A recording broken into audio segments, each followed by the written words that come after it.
The Bloodline story has a huge problem, and it might be time to pull the plug on it. Once regarded by many as WWE's magnum opus, the hype has completely fallen by the wayside as of late, and a lot of people are just turned off on it. But how can one of the greatest storylines WWE has ever created be in such a sad decline? Let's talk about it.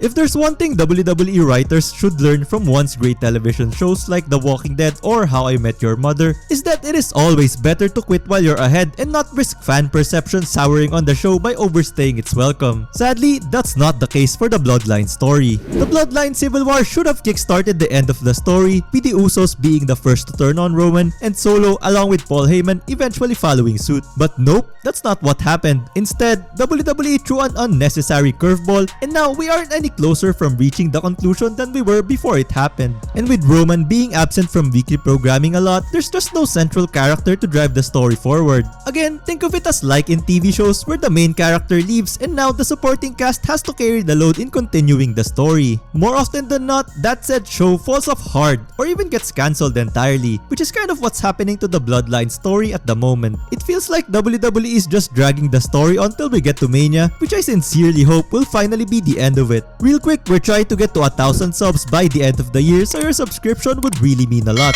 Thank you. Jimmy turning on Jay the way he did absolutely made no sense, plain and simple. It's so dumb.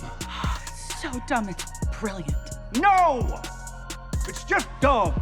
Obviously, this was done to set up an Uso versus Uso dream match at WrestleMania. I mean, they pretty much teased it on an interview a few months ago.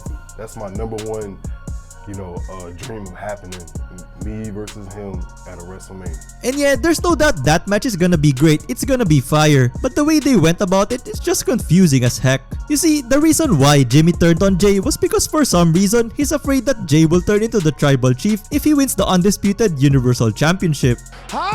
It's painfully apparent that this was just some half-assed reason to force a conflict between the two and set up the match at Mania. But okay, we can give that a pass so long as the aftermath was good. And so what did happen after? Well, Jay decided that he's had enough and quits WWE, which honestly could have been an interesting angle had they played with the idea a little bit further. But they didn't, and just a few weeks later, Cody Rhodes would announce at Payback that he got Jay traded to Monday Night Raw, because apparently a former AEW executive can just do that now. And then you got Jimmy Uso, who after all that talk about saving his brother from turning into Roman, ends up aligning himself back with Roman and the Bloodline. 'Tis confusion. The same guy who repeatedly abused them on live television and gaslighted them into doing his bidding. Let's not forget that Jimmy was the one who caused the Bloodline Civil War in the first place when he deservingly superkicked Roman at Clash of Champions. And after all that, you're telling me that he suddenly just had a change of heart? But wait, there must be a catch here, right? What did Jimmy get in return for helping Roman? Nothing. Oh wait, he didn't want anything because he did this purely out of love, air quotes.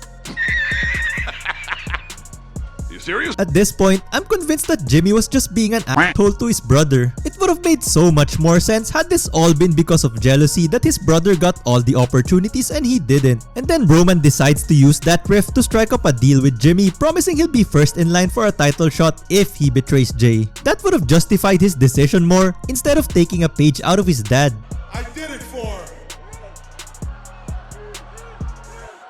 Jey Uso. Isn't it also ironic that the Usos were split up so that they can both have singles careers, and yet their first premium live event appearance after the split were both in tag team matches? Yup, nothing says single star than winning the undisputed tag team titles with your not brother. The Bloodline story should have went out with a bang months ago, but instead it looks like it's just limping its way to the finish line, trying to squeeze any idea left. Can WWE still turn it around and give us a satisfying conclusion? Yeah, I believe so. But will it ever reach the heights it once had again? Probably not. But what do you think? Has the Bloodline story gone stale? Or are you still invested in it? Let me know in the comments below. Till the next video, peace.